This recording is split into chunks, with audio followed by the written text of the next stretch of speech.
Hola, muy buenos días, don Henry. Un saludo a todos ahí en cabina. Él es el jefe de investigación y proyectos del Colegio Federado de Ingenieros y lo hemos llamado porque ayer se conocieron unas cifras muy interesantes en torno o la perspectiva que tiene el sector de la construcción en el país.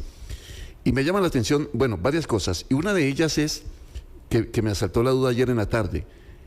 El proceso electoral, digamos, cambiar de presidente, cambiar de asamblea, y el hecho de que el país se meta en el ciclo, obviamente, electoral, pensando en política, luego asumirá el presidente. Si hay segunda vuelta, pues bien, vendrá entonces esa segunda vuelta, etcétera. ¿Eso impacta a la construcción? Digamos, ¿el sector en algún momento se resiente o no? Es interesante porque no tanto, pero sí, vamos a ver. Hay sectores muy grandes, por ejemplo, el sector de construcción de hoteles, que son proyectos que se vienen planeando desde hace mucho tiempo. Entonces, no dependen de un periodo electoral. Pero muchas veces la construcción de viviendas de interés social, si se suele incrementar hacia en los últimos años de todos los periodos, de todos los periodos presidenciales. Entonces, es común que en los primeros años no se entreguen tantas viviendas de bono como al final. Entonces, probablemente ese es el único sector donde uno encuentra una pequeña diferencia, pero en el resto sí hay que recordar que los proyectos de construcción llevan un planeamiento largo. Vamos a ver, si yo quiero construir una casa, probablemente dependo más de que el banco me dé el crédito, de que me hayan aprobado, haya apuntado el dinero suficiente para la prima y no tanto necesariamente de que si Ah, este presidente o este candidato o este otro ahora sí va a poder sacar el proyecto que yo quiero. ajá. Entonces, en general, en interés social sí, pero en el resto de estadísticas no. Claro. Ahora, la proyección, eh, eso sí, no sé si se califica así como tal. Es optimista que tengamos un año muy interesante, que por ejemplo, y aquí era, por eso era la pregunta que le hacía en torno a si el cambio de gobierno, el hecho de que llegue un nuevo presidente o presidenta, mientras se define cuál va a ser el tamaño de la inversión en obra pública, si eso termina en cadena, impactando todo el sector construcción. Em, por ejemplo, este año nos encontramos 10,3 millones de metros cuadrados.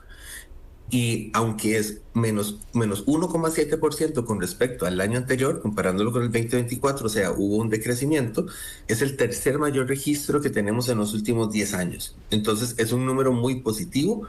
Desde el análisis que estamos haciendo, encontramos que el sector construcción se encuentra en un momento muy adecuado. Entonces, no es necesariamente ligado exclusivamente a el periodo electoral, porque dentro de uno de los números más importantes que estamos señalando es que más del 85% de los metros cuadrados corresponden a obra privada. O sea, no dependen de que el Mm. gobierno decida o no decida invertir. Y cuando hablamos por gobierno, hablamos de todos. No solo es el gobierno central, son los gobiernos locales, todo el aparato estatal. Y en conjunto, todo el aparato estatal registra apenas un 14% de todos esos metros cuadrados. En esta gráfica que están viendo, Sí. 14,5%. Y de esos 1,5 millones de metros cuadrados que se registran de obra pública, la mitad son carreteras. Y en general, muchas de estas carreteras están referidas a arreglos que se están haciendo en Ruta 32 y a otras obras puntuales por todo el país, en Avangares, en Turrubares. Entonces, si lo vemos desde esta óptica, vean bueno, en la lista que estamos viendo, perdón, porque hay mucha gente en radio. Sí. Por ejemplo, en el 2021 fueron 7,14 millones de obra privada, 8,03 en el 2022, 8,18 en el Ajá. 2023, 8,26 en el 2024 y 8,78 millones de metros cuadrados en el 2025 de obra privada. Eso nada más para señalar que mucha de la actividad no depende tanto de las decisiones del gobierno central, sino de las decisiones privadas. Ah, claro. Eso sí, ese extra, esa que nos acerca al millón o eso que nos hace sobrepasar, sí depende mucho de la obra pública. Y ese es un valor que durante este año no fue uno de los más altos en el histórico. Y no solo que no es de los más altos, sino también que no está como muy bien distribuido y no está alcanzando a toda la población por igual. Ok. Y llama la atención eso sí que, por ejemplo, que siga siendo no, pues yo creo que es bueno pensar que Matina, por ejemplo, estaba viendo el registro, es el cantón en los que hubo mayores registros de obra pública. Matina. Qué interesante eso, ¿verdad? Porque obviamente, y ya vamos a hacer el contraste, zonas donde la inversión en ese sentido no fue tan alta, donde los metros cuadrados fue muy bajo, como pasó con Puriscal. Esos registros, ¿qué le dicen al país? Que sí se está trabajando, por ejemplo, en zona periférica, se está poniendo mucho cuidado a zonas, especialmente en estas partes, principalmente en zonas que históricamente fueron olvidadas. Es interesante porque el caso de Matina es muy puntual. El caso de Matina es un cantón con poca actividad económica, o sea, no tiene muchos metros cuadrados. Entonces, cuando se registran muchos metros cuadrados de carretera, impacta en el total. Entonces, Claro.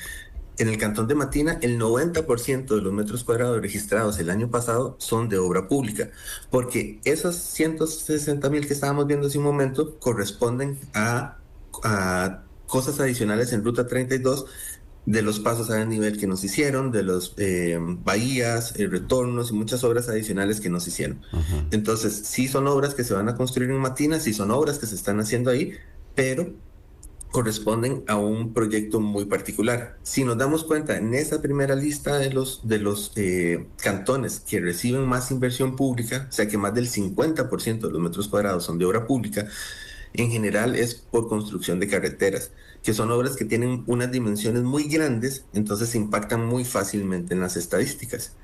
Pero si nos vamos al otro lado, nos encontramos cantones como Puriscal, Puerto Jiménez, Ojancha, Dota, son 6, ahí los tienen en la lista, ahorita los podemos completar el nombre completo, donde durante el año 2025 en nuestra base de datos no consta un solo metro cuadrado de obra pública. Ujú. Un tema que sí nos gusta aclarar con respecto a obra pública es que la obra pública es aquella que todos los ciudadanos podemos utilizar, una escuela, un parque, Carretera. una carretera, Ajá. y de este dato se excluyen las viviendas de interés social, porque aunque son inversión, es dinero Ah, ok. público, el uso que se le da a esa vivienda es privado, solo lo puede usar la familia que recibe el monto.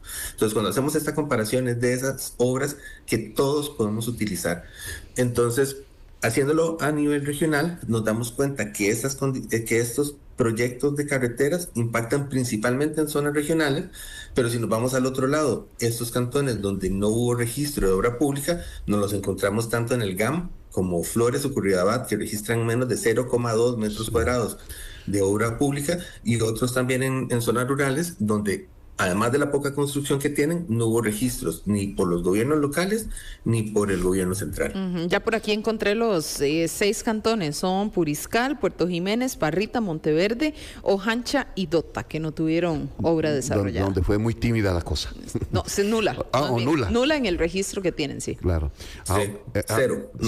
No hay un solo metro cuadrado de obra pública registrada durante el 2025. Ahora, insisto yo en el tema de cambio de gobierno y ahora en elecciones, etcétera. Don Marcial, el gran reto de quien asuma el gobierno, quien asuma las riendas del país, en cuanto a obra pública, debe ser el gran reto, porque ayer decíamos junto con nuestro periodista desde el CEFIA, Justin. con Justin, que cuando la obra pública, cuando la inversión en carreteras, las inversiones en ese sentido crecen, el impacto es muy grande. Y no sé si fue Justin o fue usted que en algún momento de la declaración dice, es que cuando se desarrollan obras, cuando hay una construcción, hasta la señora de las empanadas termina siendo impactada. Hay una cadena bien importante. Ahí es donde se debería pensar mucho en cómo crecer como país, ¿verdad? Y le agrego algo a ese análisis que usted está diciendo. La obra pública es muy lenta que se vuelva realidad.